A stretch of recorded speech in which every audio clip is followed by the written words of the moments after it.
আচ্ছা আপনি এমন কেন করছেন একটু বলবেন? আপনি না বললেন যে আপনার সিক্স সেন্স প্রবল, তাহলে তো আপনার জানার কথা আমি তাদের বলছি আমার পাগলামির কারণ। আমি অন্তর্যামী না, কিন্তু আপনি তো নিজের চোখে সবকিছু দেখেছেন। প্লিজ এমন আর কইরেন না।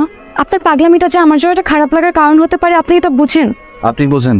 আপনি কি এটা বলছেন যে আমি নিজেকে মানাতে পারছি না বলেই পাগলামিগুলো করছি? আমরা কি বন্ধু হতে পারি? বিয়ে ঠিক হওয়া একটা মেয়ের সাথে আপনি বন্ধুত্ব করে কি করবেন? আপনার বিয়ে হয়ে গেছে বলেই বন্ধুত্ব করতে চাচ্ছি, তাহলে বিশ্বাস করুন আমি সরাসরি অন্য কিছু বলে দিতাম। মুহূর্তে আমাদের বন্ধুত্ব, ফ্রেন্ডশিপ এসব সম্পর্কে না জড়ানোটাই বেটার। আপনি কি পারবেন হুট করে বন্ধুত্বটা মেনে নিতে? কেন পারবো না? চেষ্টা তো করে দেখতে পারি। চেষ্টা করেও কোনো লাভ হবে না, কারণ আপনি শুরু থেকে আমাকে সেই চোখে দেখেননি। তর্কে আমি জিততে পারি না, কখনোই না। আমি শুধু আরেকটু ভালো থাকার চেষ্টা করছি। যে কোনো সম্পর্ক তৈরি হয় ভালো থাকার জন্য। কিন্তু আপনি ভালো থাকার জন্য তো সেটা করেন। আপনি যেটা করছেন সেটা আপনার জন্য, আমার জন্য, দুজনের জন্যই খারাপ বয়ে আনতে পারে। আর যেটা আপনার জন্য ক্ষতিকর সেটা আপনি শুধু শুধু কেন করবেন? বললাম না আমি আপনার সাথে তর্কে পারবো না। বিশেষ করে আমি না জানি না আমি কেন এরকম করছি, তাই ওই কোনো কিছু একটা পেছনে কিল মারছে। হয়তো লাইফের সব কিছুর এক্সপিরিয়েন্স থাকা দরকার। খুব ভালো ছিলাম তো এখন হয়তো খারাপ থাকার চেষ্টা করছি, ধরে নিন তাই।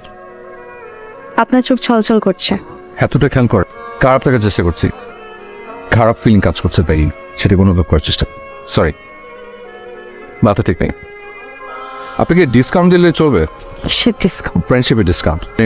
আপনি যতদিন পর্যন্ত কবুল না বলছেন, আমি যদি ততদিন পর্যন্ত আপনার বলতে থাকতে চলবে? আপনার বিয়ের পর আর না হয় যোগাযোগ না রাখলেন হবে?